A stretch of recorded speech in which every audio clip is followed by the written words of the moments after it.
আজকে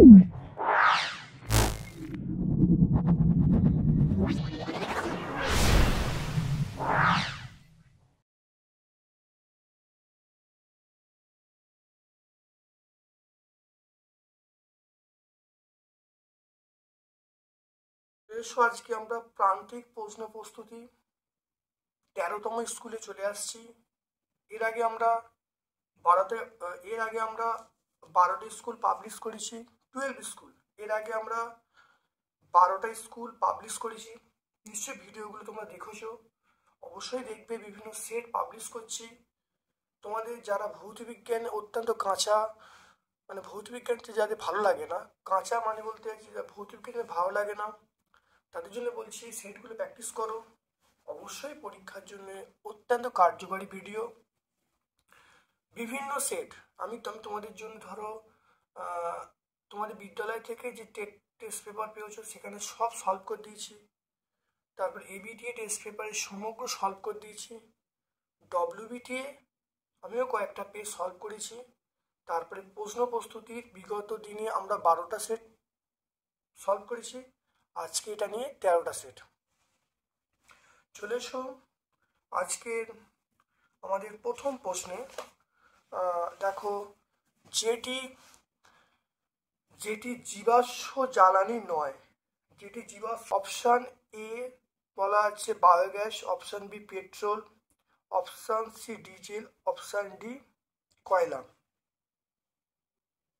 তাহলে এখানে যেগুলো অপশানগুলো আছে, বায়োগ্যাস কিন্তু জীবাশ্ম জ্বালানির মধ্যে পড়ছে না, তাহলে আমরা অপশান এ বলবো। তারপর দেখে নাও, কোনো গ্যাসীয় মৌল বা অণু, কোনো গ্যাসীয় মৌল যার অণু পরমাণু সমার্থক, সেটি হলো,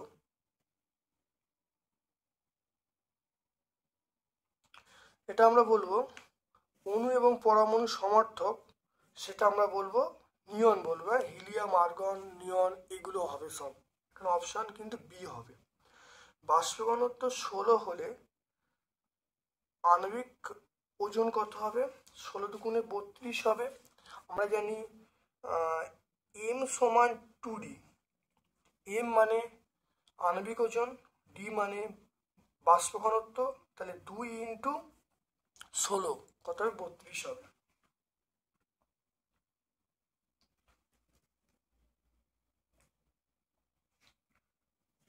তারপর চলে এসো, আদর্শ গ্যাসের আয়তন প্রসঙ্গ গুণাঙ্কের মান কত? আয়তন প্রসঙ্গ গুণাঙ্কের মান আমরা বলবো অপশন বি বলবো 1/273 পার ডিগ্রি সি। লম্বা আপাতনের ক্ষেত্রে প্রতিসরণ কোণের মান কত? লম্বা আপাতনের ক্ষেত্রে প্রতিসরণ কোণ 0 ডিগ্রি। লম্বা আপাতনের ক্ষেত্রে আমরা বলবো প্রতিসরণ কোণের মান কত হবে, সেটা মনে রাখবে 0 ডিগ্রি হবে। আপাতন কোণ 0 ডিগ্রি, প্রতিসরণ কোণ 0 ডিগ্রি।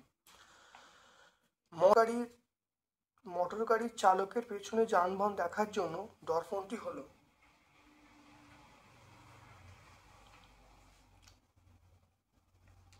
এটা আমরা সি বলবো, উত্তল দর্পণ। উত্তল দর্পণ। তারপর দেখে নাও, কোনটি প্রবাহমাত্রার ব্যবহারিক একক? প্রবাহমাত্রার ব্যবহারিক একক অবশ্যই অ্যাম্পিয়ার। অ্যাম্পিয়ার হলো প্রবাহমাত্রার ব্যবহারিক একক। এরপর দেখে নাও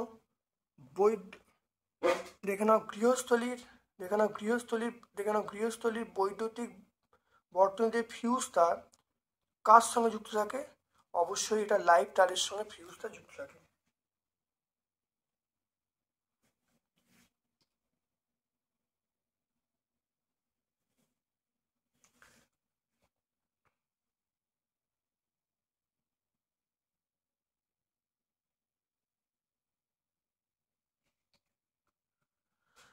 আবার চলে এসো,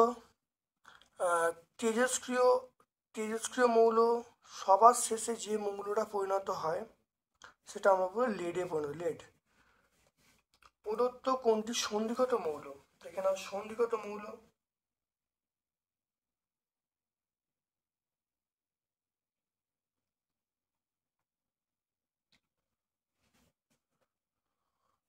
সন্ধিগত মৌল দেখে নাও, সেটা হবে লোহা।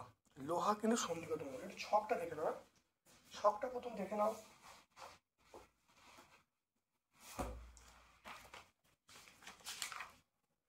দেখে নাও, এগুলো কিন্তু দেখো সন্ধিগত মৌলের মধ্যে পড়ছে। দেখে নাও এখানে বলা আছে 3 থেকে 12 সন্ধিগত মৌল। দেখে নাও 3 থেকে 12 দেখো লোহা হলো, দেখে নাও লোহা সন্ধিগত মৌলের মধ্যে পড়ছে।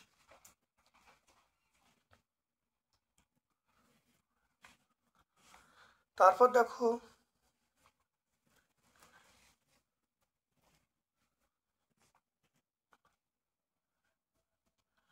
কোনটি জলে দাব্য নয়?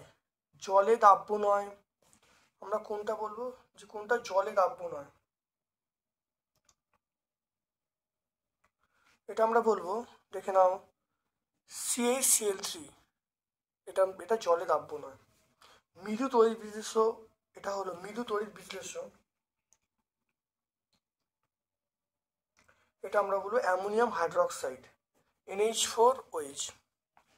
একটি দেখে না একটি ঝাঁঝালো গন্ধের গ্যাসের সঙ্গে গ্যাসীয় হাইড্রোজেন ক্লোরাইড বিক্রিয়া করলে কঠিন পদার্থ উৎপন্ন হয়, ঠিক আছে? তাহলে এই ঝাঁঝালো গ্যাসটার নাম হলো অ্যামোনিয়া, সি। জার্মান সিলভারে থাকে না, সিলভার থাকে না, জার্মান সিলভারে অসম্পৃক্ত হাইড্রোকার্বন, অসম্পৃক্ত হাইড্রোকার্বন আমরা বলি অ্যাসিটিলিন। অসম্পৃক্ত হাইড্রোকার্বন আমরা C2H2 বলবো।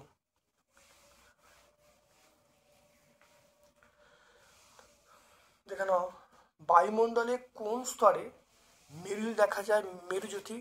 এটা আমরা বলবো থার্মোস্ফিয়ার বলবো। দেখে নাও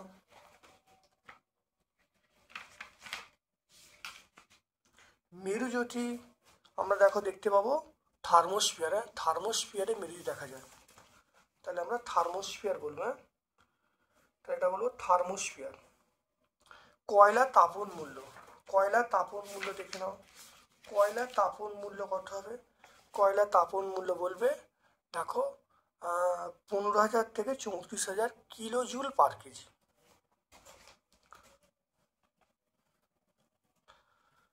তাহলে এই দুটো উত্তর হয়ে গেল। তারপর দেখো বায়োগ্যাসের মেন উপাদান, বায়োগ্যাসের মূল উপাদান হলো মিথেন বলবো। এটা আমরা টেক্সট বই পেয়ে গেলাম, পেজ নাম্বার 6 পেয়ে গেলাম। এটা পেজ নাম্বার 2 পেয়ে গেলুম। তাহলে এই উত্তরটা পেজ নাম্বার 2, এই উত্তরটা পেজ নাম্বার 6 পেলুম। বায়োগ্যাসের মূল উপাদান CH4 বলবো। বয়েল সূত্রের ধ্রুবকগুলো হলো গ্যাসের ভর ও তাপমাত্রা, গ্যাসের ভর ও তাপমাত্রা হলো ধ্রুবক। SI পদ্ধতিতে R এর মান কত? দেখে নাও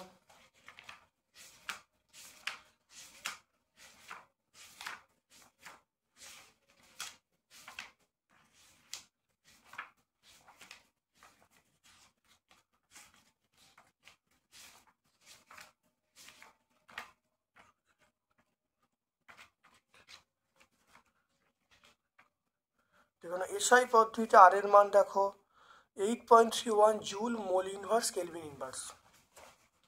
তাহলে আমরা বলবো 8.31 joule mole inverse kelvin inverse.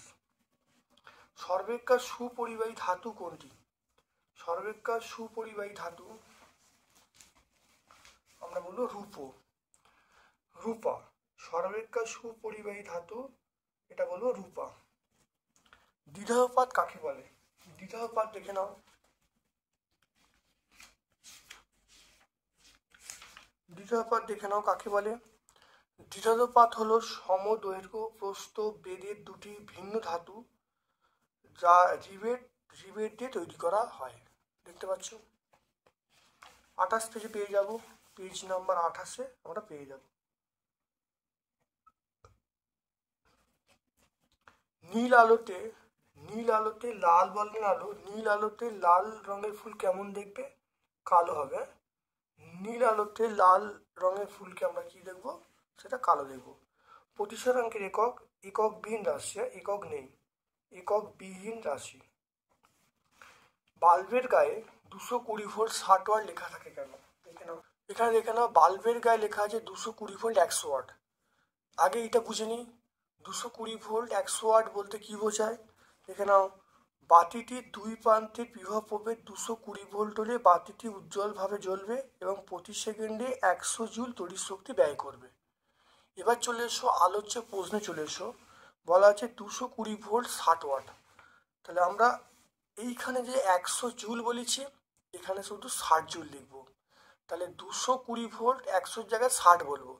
তাহলে বাতিটির রেটিং 220 ভোল্ট 60 ওয়াট বলতে বোঝায় বাতিটি দু প্রান্তের বিভব প্রভেদ 220 ভোল্ট প্রয়োগ করা হলে বাতিটি উজ্জ্বল শিখায় জ্বলবে এবং প্রতি সেকেন্ডে 60 জুল তড়িৎ শক্তি ব্যয় করবে।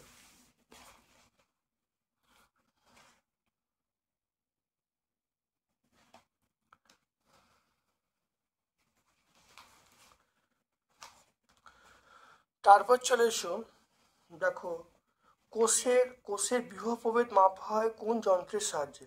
কোষের বিভব প্রভেদ মাপা হয় কোন যন্ত্রের সাহায্যে? বিভব প্রভেদ মাপা হয় সেটা হলো ভোল্টমিটারে। ভোল্টমিটার যন্ত্রের সাহায্যে কোষের বিভব প্রভেদ মাপা হয়। বিটা কণা পরমাণুর কোন অংশে নির্গত হয়? এটা বলো নিউক্লিয়াস বা কেন্দ্রক থেকে। এটা লিখছি নিউক্লিয়াস থেকে নির্গত, নিউক্লিয়াস। হ্যাঁ, তারপর নিউক্লিয় সংযোজনে যে শক্তি মুক্ত হয় তার উৎস কি? আমরা বলবো ভর বিচ্যুতি, বলবো ভর বিচ্যুতি, ভর ঘাটতি, কিন্তু এর উৎস হলো নিউক্লিয় বিভাজন। তাহলে নিউক্লিয় বিভাজন। তাহলে তোমরা সাইড বাই সাইড দুটো কথা লিখবে। এটা হলো নিউক্লিয় বিভাজন প্রক্রিয়া যদি তাপ দেয়া না হয় তাহলে নিউক্লিয় সংযোজন ঘটবে না। তাহলে নিউক্লিয় বিভাজন অবশ্যই, কিন্তু এই নিউক্লিয় বিভাজনটা সম্পন্ন হচ্ছে কোথায়? সেটা ভর বিচ্যুতির মাধ্যমে। তারপর দেখে নাও আকরিক থেকে ধাতু নিষ্কাশন। আকরিক থেকে ধাতু নিষ্কাশন, এটা আমরা বলবো বিজারণ পদ্ধতি। হ্যাঁ, এটা বলবো বিজারণ পদ্ধতি। আকরিক থেকে ধাতু নিষ্কাশন বলো বিজারণ পদ্ধতি। পর্যায় সারণীর ভিত্তি হলো পরমাণু ক্রমাঙ্ক। অতি সক্রিয় ধাতু আমরা বলবো ক্যালসিয়াম। দুষ্ট মৌল আমরা বলবো হাইড্রোজেন।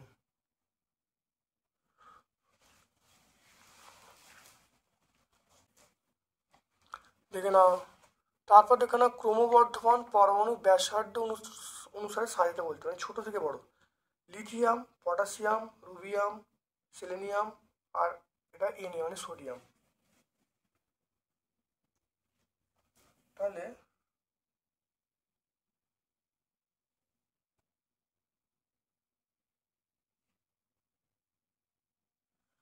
দেখে নাও, এখানে দেখো উত্তরটাকে পড়া আছে। দেখে নাও, লিথিয়াম প্রথমে, তারপর সোডিয়াম, তারপর পটাশিয়াম, তারপরে রুবিয়াম, দেখো প্রথমে Li, তারপরে Na, তারপরে Ka, তারপর Rb, তারপর Cs। পেজ নাম্বার 101 আমরা পেয়ে যাব। তারপর দেখে নাও NaCl এবং CCl4 এর মধ্যে কোনটা তড়িৎযোজী? এটা হলো NaCl। এমন একটি যৌগিক উদাহরণ দেওয়া যা জলীয় দ্রবণ মৃদু তড়িৎ বিশ্লেষ্য। এটা হলো CH3COOH, অর্থাৎ অ্যাসিডিক অ্যাসিড। কোনো বস্তুর উপর রূপোর প্রলেপ দিতে হলে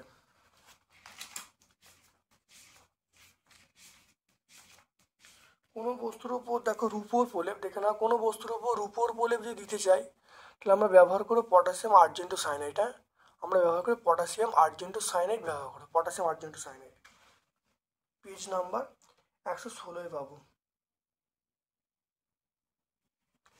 নেসলার বিকারক কাকে বলে, বা নেসলার বিকারক কি?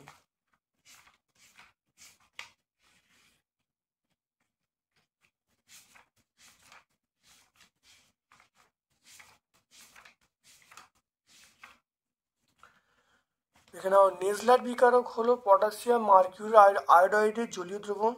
নেসলার বিকারক সামান্য অ্যামোনিয়াম সংস্পর্শে বাদামি তামাটে বর্ণ ধারণ করে।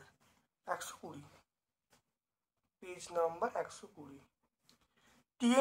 টিএনটি প্রস্তুতিতে আমরা বলবো নাইট্রিক অ্যাসিড HNO3 ব্যবহার করা হয়। থার্মিক মিক্সচার কাকে বলে?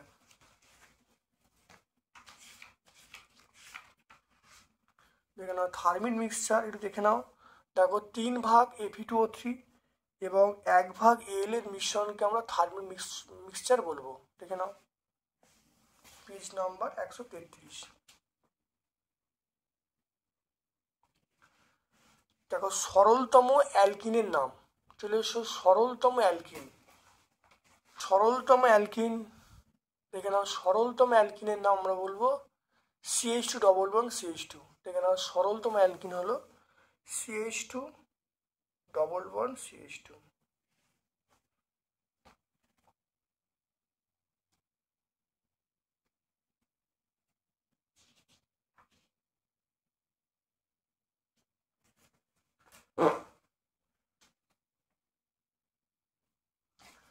তারপর দেখো চলে এসো কার্বন ব্ল্যাক কি?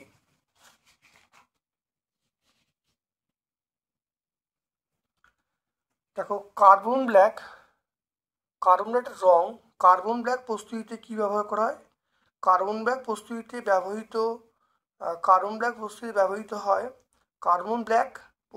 ব্যবহৃত হয় গাড়ির টায়ার, টাইপ মেশিনের ফিতে, ছাপাখানা, জুতো, কালি উৎপাদন প্রয়োজন। তাহলে কার্বন ব্ল্যাক যেখানে কার্বন ব্ল্যাক প্রস্তুতিতে ব্যবহৃত হয়, তাহলে মিথেন কোথায় ব্যবহার করা হয়? কার্বন ব্ল্যাক প্রস্তুতিতে ব্যবহার করা হয়। এই কার্বন ব্ল্যাকটা কি? এটা হলো গাড়ির টায়ার, তারপর টাইপ মেশিনের ফিতে, ছাপাখানা, জুতোর কালি উৎপাদনে ব্যবহার করা হয়। তাহলে পেজ নাম্বার 143 আমরা পেয়ে যাব। তারপর দেখো এলপিজিতে দুর্গন্ধযুক্ত একটি জৈব পদার্থের নাম। এলপিজিতে দুর্গন্ধযুক্ত একটি পদার্থের নাম দেখো ইথাইল মার্কেপটান। অর্থাৎ আমরা বলবো C2H5SH। এটার নাম হলো C2H5SH, এটা হলো ইথাইল মার্কেপটান।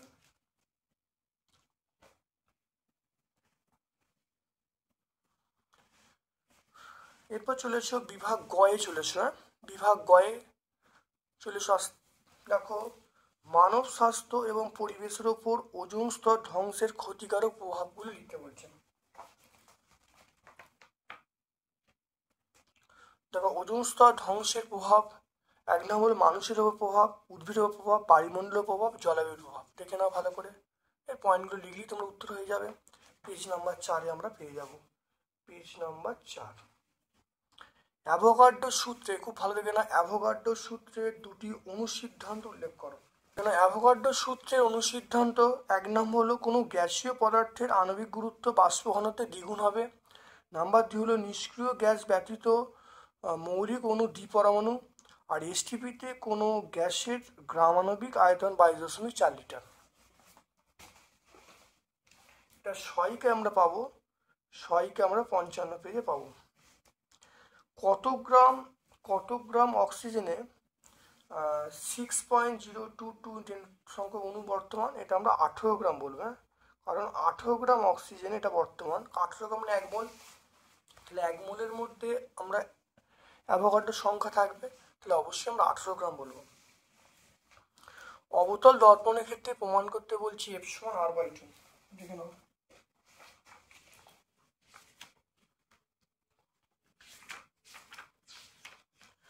দেখে নাও অবতল দর্পণের ক্ষেত্রে দেখে নাও, এই প্রমাণটা অনেকবার হয়েছে, বহু পরিচিত প্রমাণ F=R/2। দেখে নাও এখান থেকে শুরু করে আমরা এই পর্যন্ত কিন্তু লিখবো। দেখে নাও তাহলে 39-40 পেজ আমরা পাবো। পেজ নাম্বার 39 থেকে আমরা পেজ নাম্বার 40 পর্যন্ত পাবো। তারপর দেখে নাও পরম প্রতিসরাঙ্ক কাকে বলে? পরম প্রতিসরাঙ্ক কাকে বলে? কাঁচের পরম প্রতিসরাঙ্ক 1.5 হলে কাঁচ মাধ্যমে আলোর বেগ কত? পরম প্রতিসরাঙ্ক দেখে নাও।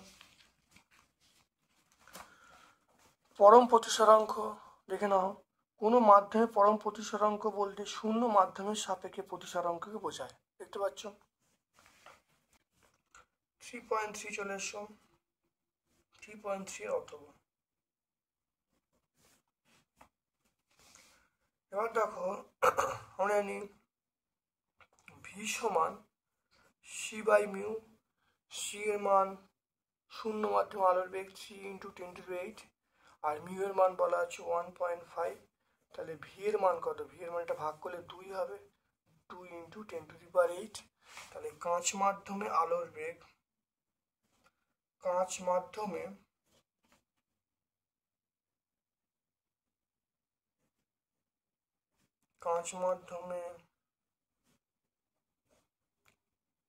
মাধ্যমে আলোর বেগ 2 × 10⁸ মিটার/সেকেন্ড।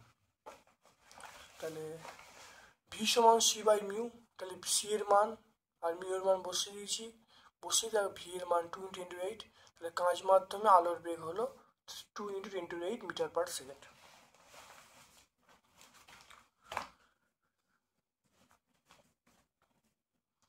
তারপর দেখে নাও 3.4 চলে এসো, তাপতড়িৎ ক্রিয়া সম্পর্কিত জুলের সূত্র। তাপতড়িৎ ক্রিয়া সম্পর্কিত জুলের সূত্র দেখে নাও।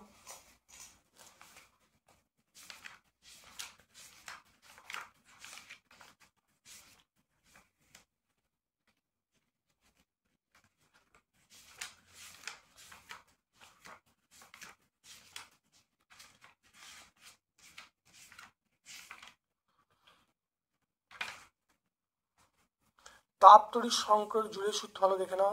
3টে পয়েন্ট খুব ভালো করে পয়েন্টে লিখবে, তারপর জুলের সূত্র, 3টে সূত্র আছে দেখে নাও। পেজ নাম্বার 71 আমরা পেয়ে যাব।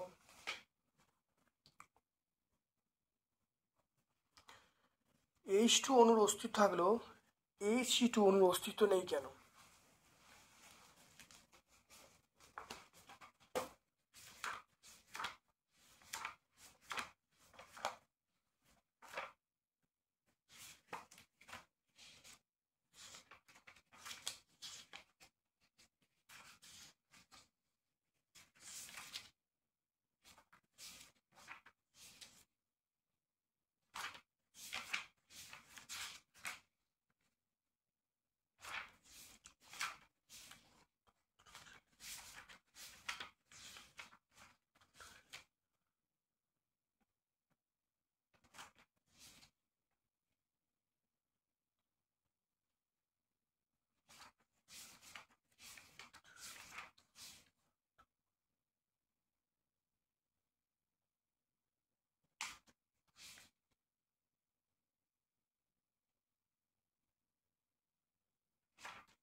দেখে নাও এখানে একইভাবে উত্তরটা হবে।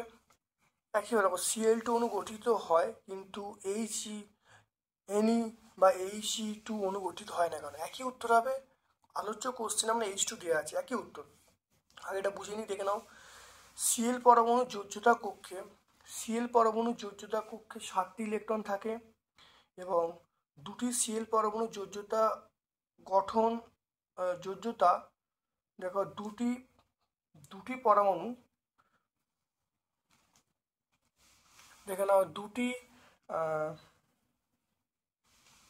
দুটি Cl পরমাণু যোজ্যতা কক্ষের বিজয়ী ইলেকট্রনগুলির সাহায্যে একটি ইলেকট্রন জোড় গঠন করে, অষ্টসূত্র পূর্ত হয় এবং সুস্থিতি লাভ করে এবং Cl2 অণু সৃষ্টি হয়। কিন্তু দেখে নাও এখানে He বা He অষ্টক বা দ্বৈত এগুলো দেখো, এগুলো কিন্তু অষ্টক বা দ্বৈত পূর্তি থাকায় এগুলো খুবই সুস্থিত, ফলে আমরা এরকমভাবে লিখতে পারি না, Ne2 বা He2 লিখতে পারি না। তাহলে একইভাবে হাইড্রোজেনে আমরা বলবো, বহিস্থ কটা ইলেকট্রন থাকে? আমরা দুটো ইলেকট্রন বলবো। হ্যাঁ, তাহলে আমরা বলবো হাইড্রোজেনের ক্ষেত্রে আমরা কি বলবো?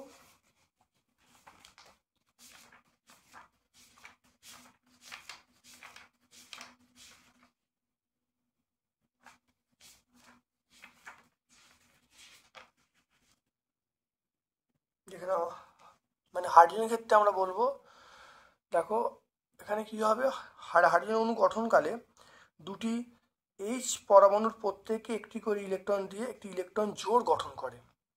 ইলেকট্রন জোড় গঠন করলো, ইলেকট্রন জোড় গঠন করার জন্য তাহলে হাইড্রোজেন H2 উৎপন্ন হলো, তাহলে যৌগটা হলো সমযোজী যৌগ। বুঝে গেল? তাহলে এই কথা লিখে দেবে। তাহলে এটা আমরা হাইড্রোজেনের ক্ষেত্রে বললাম। বলার পরে আমরা এইখানে চলে আসবো, নিষ্ক্রিয় মৌল, এখানে চলে আসবো। নিষ্ক্রিয় মৌল NeHe পরমাণুর ক্ষেত্রে অষ্টক পূর্ণ বা দ্বৈত পূর্ণ থাকায় এগুলো খুবই সুস্থিত, ফলে দুটি Ne বা দুটি He পরমাণু পরস্পর বন্ধনের প্রবণতা দেখা যায় না, তাই আমরা Ne2 বা He2 লিখতে পারি না।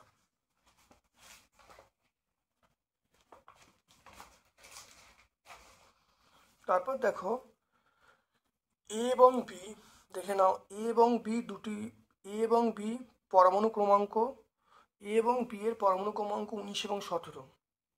A এবং B রাসায়নিকভাবে যুক্ত হলে কোন ধরনের যৌগ গঠন করে উত্তর যুক্তি দিতে বলছে। 3.5 অথবা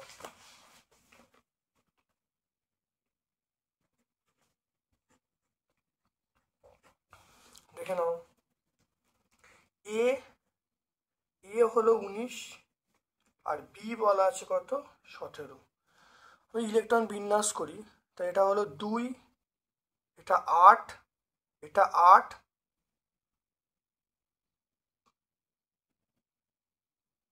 এটা 1, 2 8 8 1, এটা লিখতে পারি আমরা 2 8 8 1, আমরা অবশ্যই লিখতে পারি। তারপর দেখো এটা লিখবো 2 8, এটা 7 লিখবো।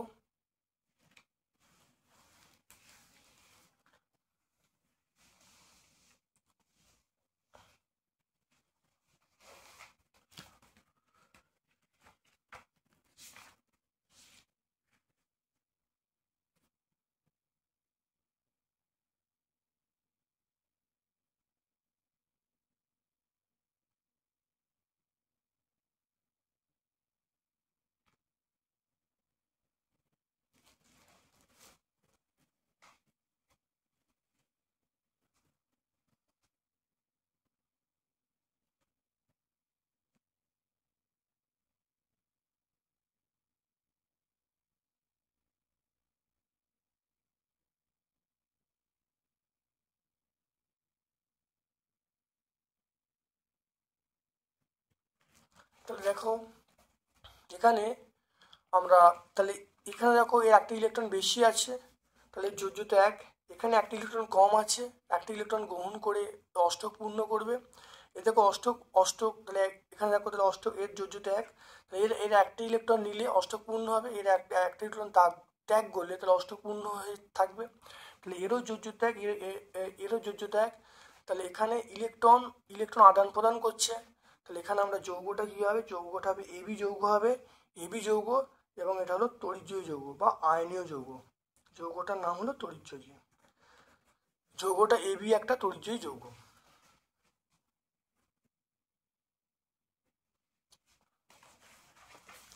তারপর চলে এসো CH4 এর লুইস ডট আঁকতে বলছেন।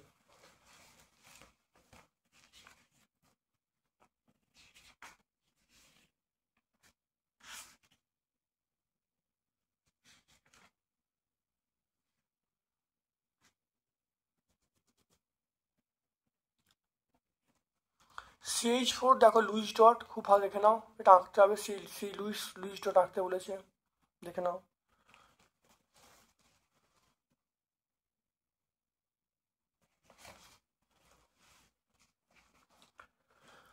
তারপর দেখো নাও, তারপরে দেখো লাইকার অ্যামোনিয়া তরল অ্যামোনিয়া পার্থক্য।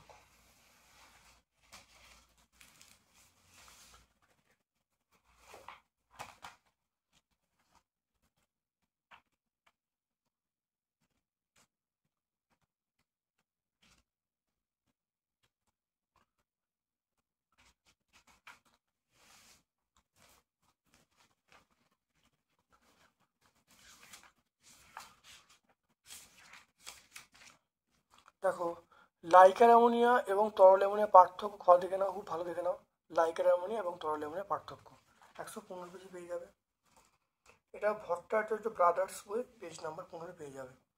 তারপর দেখো 115 তোমরা পেয়ে যাবে। আকরিক মাত্রই খনিজ, কিন্তু খনিজ মাত্রই আকরিক নয়, ব্যাখ্যা করতে বলছে।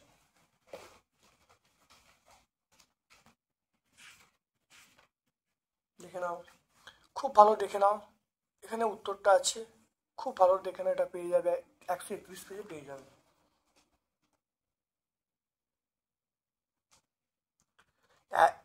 অ্যালুমিনিয়ামের একটি ধাতু সংকরের নাম এবং ব্যবহার লিখতে বলেছেন। দেখে না, অ্যালুমিনিয়ামের একটি ধাতু সংকর আমরা বলবো ডুয়ালুমিন বা ম্যাগনেনিয়াম। এগুলো সব দেখো ব্যবহার কি, এটা বিমানের কাঠামো, মোটরগাড়ির বিভিন্ন অংশ তৈরি করতে ব্যবহার করা হয়। আর ম্যাগনেনিয়াম ব্যবহার করা হয় বিমানের যন্ত্রাংশ তৈরি করতে। পেজ নাম্বার 130-এ পেয়ে যাব। ভিনাইল ক্লোরাইডের পলিমারের নাম, ভিনাইল ক্লোরাইডের পলিমারের নাম এবং ব্যবহার লিখতে বলেছে। দেখো ভিনাইল ক্লোরাইড মানে পিভিসি। এর দেখো বলা হচ্ছে ভিনাইল ক্লোরাইডের পলিমারের নাম এবং এর ব্যবহার লিখতে বলেছে। ভিনাইল ক্লোরাইড দেখতে পাচ্ছ, ভিনাইল ক্লোরাইড এর পলিমারের নাম হলো পলিভিনাইল ক্লোরাইড বা পিভিসি। ব্যবহার দেখো তারের আচ্ছাদন, পাইপ ট্যাঙ্ক, ব্যাগ এগুলো তৈরিতে ব্যবহার করা হয়। 146 পেজ আমরা পেয়ে যাব। এরপর চলে এসো, ইউপ্যাক নাম লিখতে বলেছে। CH3 দেখো CH3 CHOA CH3 দেখে নাও।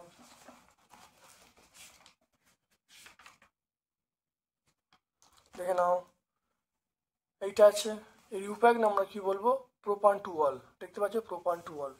পেজ নাম্বার 142 পেয়ে যাব। এটা নাম হলো প্রোপান to all. প্রোপান to all, প্রোপান to all. তারপর দেখো CH3 CH2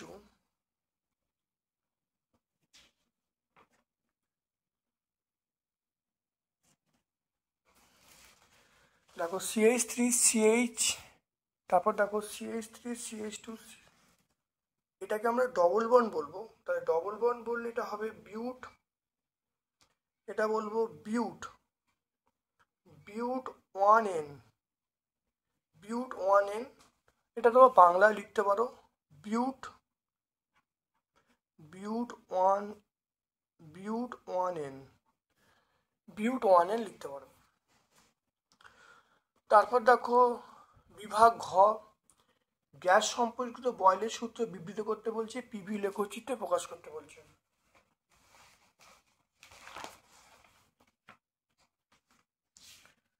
দেখে নাও বয়লের সূত্র ভালো দেখে নাও, বয়লের সূত্র ভালো দেখে নাও, এটা বয়লের সূত্র। আর পিভি লেখচিত্র, দেখো পিভি লেখচিত্র ভালো দেখে নাও, এটা হলো পিভি লেখচিত্র। তাহলে পেজ নাম্বার 11, পেজ নাম্বার 12 পেয়ে যাব। এরপর দেখে 24 গ্রাম সি 48 গ্রাম O2 বিক্রিয়া করে কি পরিমাণ CO2 উৎপন্ন হবে। দেখে নাও 4.2 O2, এটা আমরা CO2 বলবো, C প্লাস O2 CO2। এটা দেখো এটা সি মানে 12 গ্রাম, অক্সিজেন মানে আমরা বলবো 32 গ্রাম, 32 গ্রাম। আর এখানে দেখো, আর এটা করলে হবে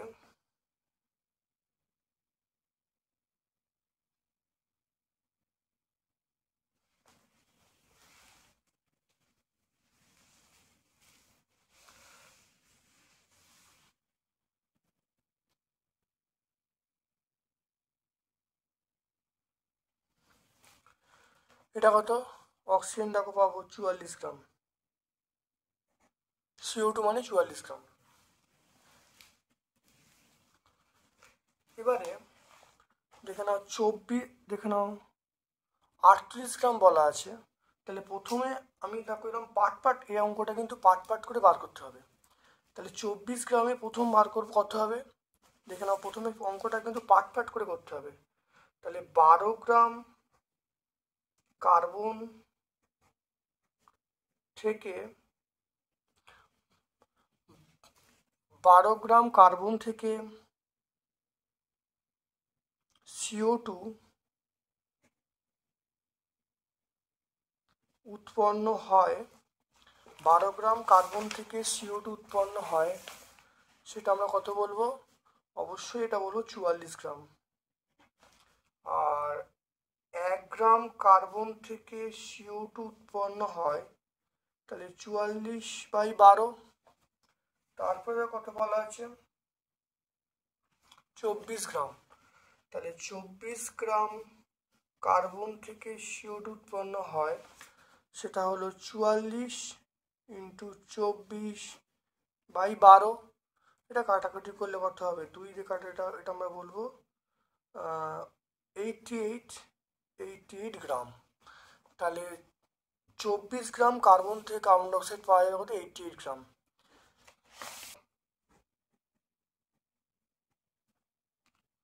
32 গ্রাম অক্সিজেন থেকে 32 গ্রাম অক্সিজেন থেকে CO2 উৎপন্ন হয় কত, 32 গ্রাম অক্সিজেন থেকে CO2 উৎপন্ন হয় কত বলবো, সেটা আমরা 44 বলবো, 44 গ্রাম। আর অক্সিজেন কত বলা আছে, দেখো অক্সিজেন এখানে 48 বলা আছে, 44/32। তারপর দেখে নাও কত আছে, 48 গ্রামে। তাহলে 48 গ্রামে দেখো বার করতে, তাহলে 32 গ্রাম অক্সিজেন থেকে CO2 পাওয়া যায়, 44 গ্রাম একে বার করলাম, আর 48-এ বার করছি, এখানে 48-এ বার করছে। তাহলে 44 ইন্টু 48/32 দিয়ে 16/3, এটা কাটলে কত হবে, এটা কাটলে 22 হবে। দেখে নাও, তাহলে 16 দিয়ে কাটা হলো, 16 দিয়ে কাটলে 16/3, 16/2, 16টা কাটলে কত হবে, তাহলে 66 গ্রাম। তাহলে কত হবে, 66 গ্রাম। রৌদ্রে দেখে নাও, রৌদ্রে রাখা কাঠের চেয়ার এবং লোহার চেয়ার স্পর্শ করলে কোনটিকে বেশি গরম বোধ হবে এবং কেন। দেখে নাও, দেখো রৌদ্রে লোহার চেয়ার ও কাঠের চেয়ারকে উভয়কেই সমান উষ্ণতা, রৌদ্রে লোহার চেয়ার ও কাঠের চেয়ারকে রাখলে উভয় সমান উষ্ণতা সমান হয়। এই উষ্ণতা আমাদের শরীরে উষ্ণতার চেয়ে বেশি হয়। কাঠ তাপের কুপরিবাহী, কিন্তু লোহা তাপের সুপরিবাহী। লোহার চেয়ারে হাত দিলে লোহা থেকে দ্রুত তাপ শরীরে পরিবাহিত হয়, কিন্তু কাঠের চেয়ারে হাত দিলে তাপের পরিবহন অত্যন্ত ধীর গতিতে, তাই লোহার চেয়ারে বেশি গরম বোধ হয়। দেখতে পাচ্ছ, এটা আমরা সহায়িকা 119 পেজে পেয়ে যাব, এটা আমরা সহায়িকায় 119 পেজে পেয়ে যাব। ক্ষেত্র প্রসারণ গুণাঙ্ক কাকে বলে, এর একক লিখতে বলছি।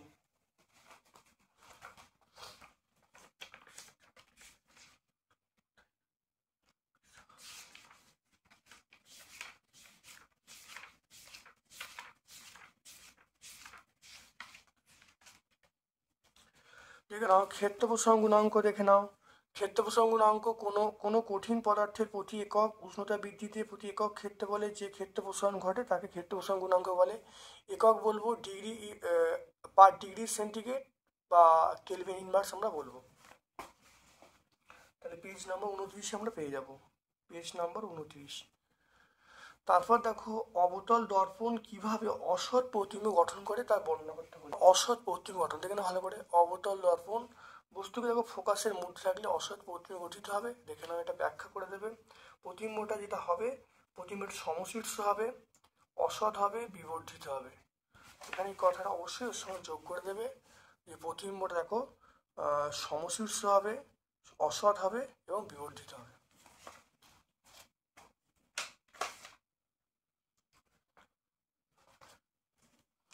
Page number 40। তারপর দেখো, প্রিজমের ক্ষেত্রে প্রমাণ করতে বলছে চ্যুতি কোণ ডেল্টা সমান I1 + I2 - A। দেখে নাও, I1 আমরা এটা প্রমাণটা করব, খুব ভালো দেখে নাও, এই প্রমাণটা পুরোটা আমরা করব। এটা আমরা পেজ নাম্বার 45-এ পেয়ে যাব।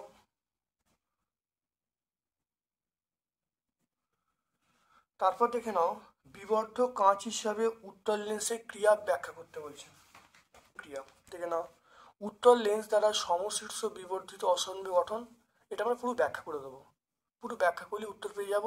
মনে রাখতে হবে, বস্তুটা ফোকাসের মধ্যে রাখলে এই ঘটনা ঘটবে, নাহলে প্রতিবিম্বটা সমশীর্ষ হয়, বিবর্ধিত অসৎ হবে। এবং এই কন্ডিশন কাজে লাগিয়ে আমরা আতস কাঁচ বা বিবর্ধিত কাঁচ তৈরি করি। পেজ নাম্বার 50-এ আমরা পেয়ে যাব। Ampere 3 ampere fuse. 3 ampere fuse বলতে কি বোঝায়, ফিউজের প্রয়োজনীয়তা কি দেখে না। 5 অ্যাম্পিয়ার ফিউজ, 5 অ্যাম্পিয়ার ফিউজ কত অর্থ হলো, আগে বুঝে নাও 5 অ্যাম্পিয়ার ফিউজ। 5 অ্যাম্পিয়ার ফিউজ কত অর্থ হলো, ফিউজ তারের মধ্য দিয়ে 5 অ্যাম্পিয়ারের বেশি তড়িৎ গেলে ফিউজ তারটি গলে যাবে এবং লাইনের সঙ্গে সংযোগ বিচ্ছিন্ন করবে। এবার চলে এসো 3 অ্যাম্পিয়ার ফিউজ। 3 অ্যাম্পিয়ার ফিউজ বলতে বোঝায় ওই ফিউজের মধ্য দিয়ে 3 অ্যাম্পিয়ারের বেশি তড়িৎ গেলে ফিউজ তারটি গলে যাবে এবং সংযোগ বিচ্ছিন্ন করবে। তাই বুঝতে পারলে। এরপর চলে এসো, দেখো ফিউজ তারের প্রয়োজনীয়তা। ফিউজ তারের প্রয়োজনীয়তা দেখে নাও। ফিউজ তারের প্রয়োজনীয়তা বা কিভাবে কাজ করে দেখে নাও।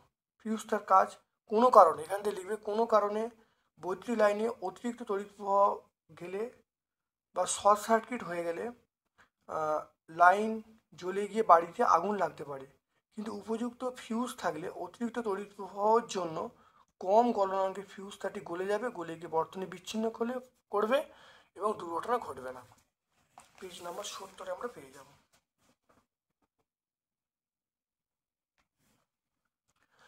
বাল্যচক্র কোন শক্তি কোন শক্তি? বাল্যচক্র আমরা বলবো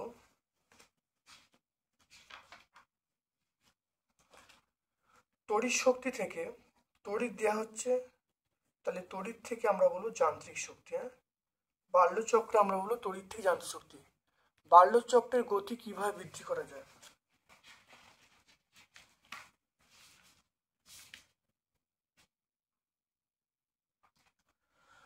দেখে নাও, বাল্যচক্র দেখো তড়িৎ যানশক্তি রূপান্তরিত হয়। আমরা যানশক্তি না লিখে যদি গতিশক্তি লিখি তাও হবে।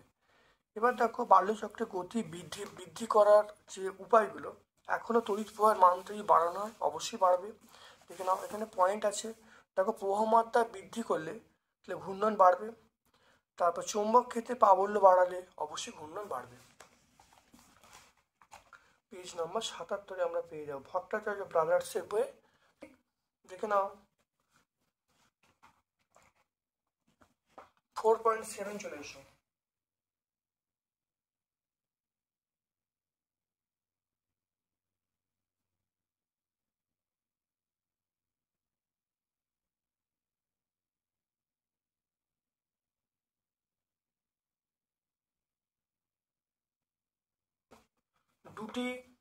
দুটি তারের দৈর্ঘ্য অনুপাত বলা আছে, ব্যাসার্ধের অনুপাত বলা আছে, রোধাঙ্কের অনুপাত বলা আছে।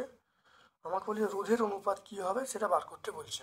দেখে নাও, তাহলে দৈর্ঘ্যের দুটি তারের, তাহলে L1/L2 বলা আছে 2/1। ব্যাসার্ধ অনুপাত R1/R2 এটা বলা আছে 1/2। তাহলে L1/L2 2/1, R1/R2 1/2, আর ρ1/ρ2 রোধাঙ্কের অনুপাত ρ1/ρ2 এটা হলো 3/4। এবার দেখে নাও, আমরা জানি প্রথম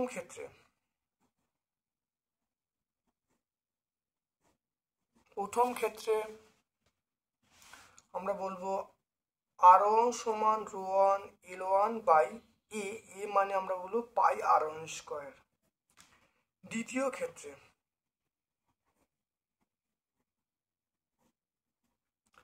R2 সমান রো L2/পাই R2²। দেখে নাও, তাহলে এবারে R1/R2 এটাকে আমি 1 নম্বর সমীকরণ বলছি, এটাকে আমরা 2 নম্বর সমীকরণ বলছি। এবার দেখো 1 নম্বর ভাজিতক 2 নম্বর করলে আমরা বলবো R1/R2 সমান, দেখে নাও আমরা বলবো তাহলে ρ1 × L1 পাই R1², ρ2 × L2 পাই R2²।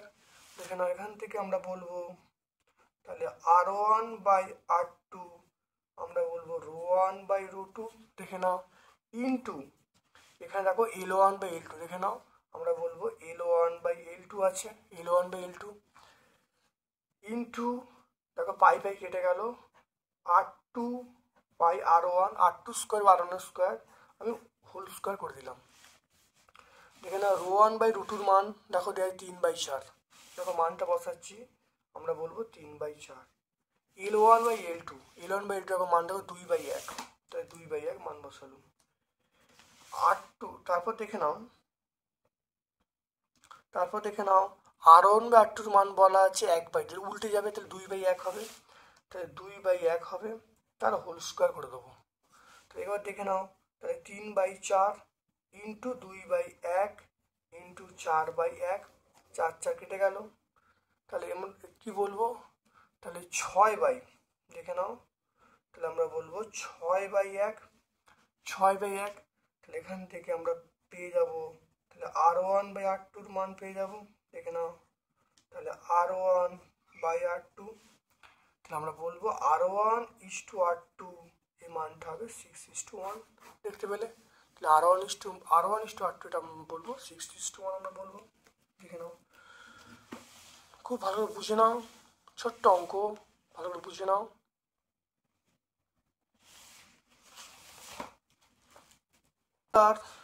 ফিউজ তার মূল বর্তনীর সঙ্গে শ্রেণী সমবায়, এটা আমরা বলবো শ্রেণী সমবায় যুক্ত থাকে, শ্রেণী সমবায়। তেজস্ক্রিয় ধাতুর খনিতে হিলিয়াম গ্যাস পাওয়া যায় কেন?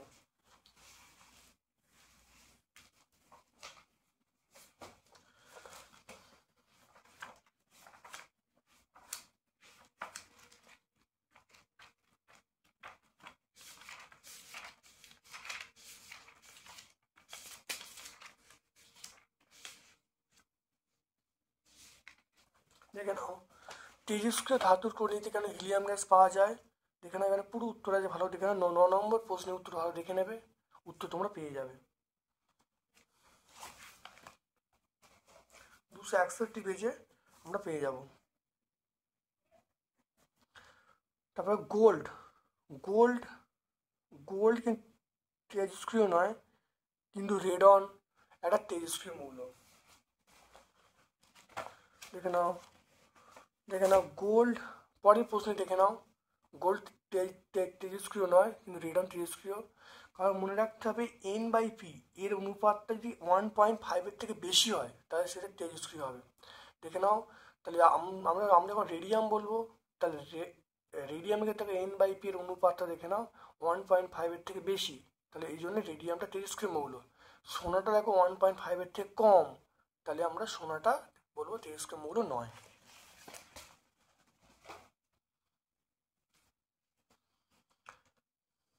এটাও 261 পেজে পেয়ে যাবে। তারপর দেখে নাও 4.9, মৌলের চিহ্ন এ এবং বি বলা আছে 7 এবং 20, যাদের পরমাণু ক্রমাঙ্ক পর্যায় সারণীতে বলা আছে এ এবং বি মৌলের অবস্থান নির্দেশ করতে বলছে। দেখে নাও 7, খুব ভালো করে দেখে নাও, এ মৌলটা বলছে 7, দেখে নাও কীভাবে দেখতে একটু দেখে নাও, 7, তাহলে 7 মানে পরমাণু ক্রমাঙ্ক 7, মানে নাইট্রোজেন, তাহলে এটা হলো দেখো 15 নম্বর শ্রেণী 2 নম্বর পর্যায়, তাহলে বুঝতে পারলে, তাহলে এটা হলো 15 নম্বর শ্রেণী আর 2 নম্বর পর্যায়। তারপর দেখো বি মৌলটা 20 বলা আছে, 20 মানে ক্যালসিয়াম, 2 নম্বর শ্রেণী 4 নম্বর পর্যায়, বুঝতে পারলে, তাহলে পেজ নাম্বার 99 আমি পেয়ে গেলাম, পেজ নাম্বার 99। তারপর দেখো তড়িৎ ঋণাত্মকতা কাকে বলে, পর্যায় সারণীতে কিভাবে পরিবর্তিত হয় সেটা লিখতে বলছে।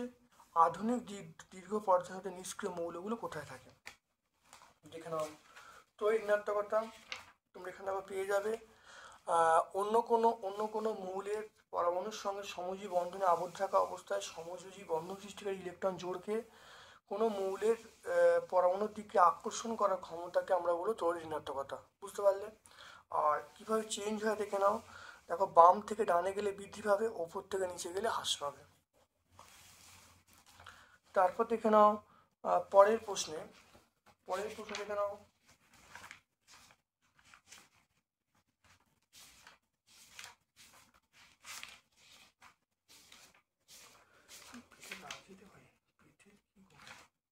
দেখে নাও, এটা আমরা নিষ্ক্রিয় মৌলগুলো বলবো 18 নম্বর শ্রেণীতে, পেজ এটা আমরা বলবো 18 নম্বর শ্রেণী, কত নম্বর শ্রেণী, 18 নম্বর শ্রেণীতে অবস্থান করছে। তারপর দেখে নাও অবিশুদ্ধ কপার দণ্ড থেকে তড়িৎ বিশ্লেষণ পদ্ধতিতে বিশুদ্ধ কপার প্রস্তুতিতে ক্যাথোড অ্যানোড তড়িৎ বিশ্লেষণ হিসাবে কি ব্যবহার করতে হবে।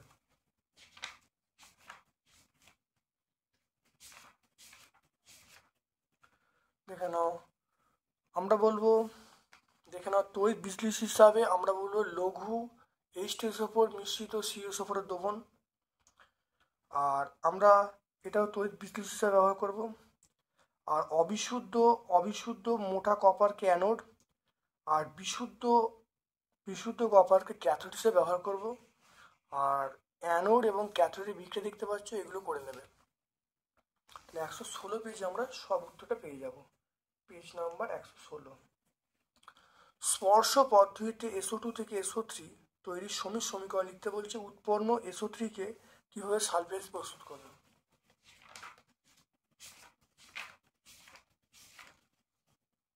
দেখে নাও স্পর্শ পদ্ধতিটা, অর্থাৎ আমরা এই 2 নম্বর এবং 3 নম্বর 2 এবং 3 পয়েন্টটা লিখে দিলে হয়ে যাবে। 2 নম্বর পয়েন্ট সবটা, 3 নম্বর পয়েন্ট সবটা লিখলে উত্তর চলে আসবে। পেজ নাম্বার আমরা 127 বলবো।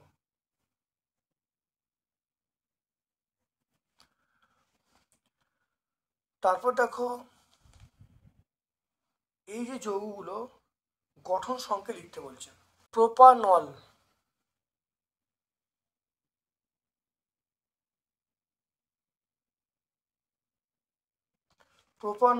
প্রোপানুন। দেখে নাও প্রোপানন, দেখো CH3 CH2 CH2OH, এটা হলো প্রোপানন। দেখতে পাচ্ছ, এটা হলো প্রোপানন। তারপর দেখে নাও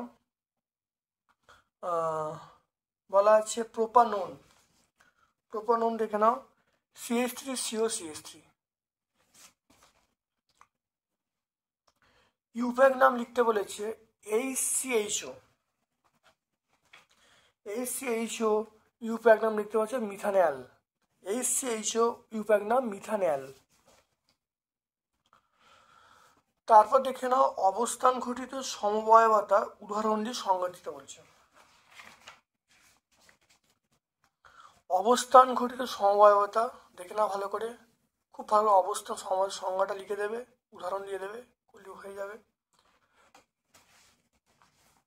এটা পেজ নাম্বার 140 আমরা পাবো।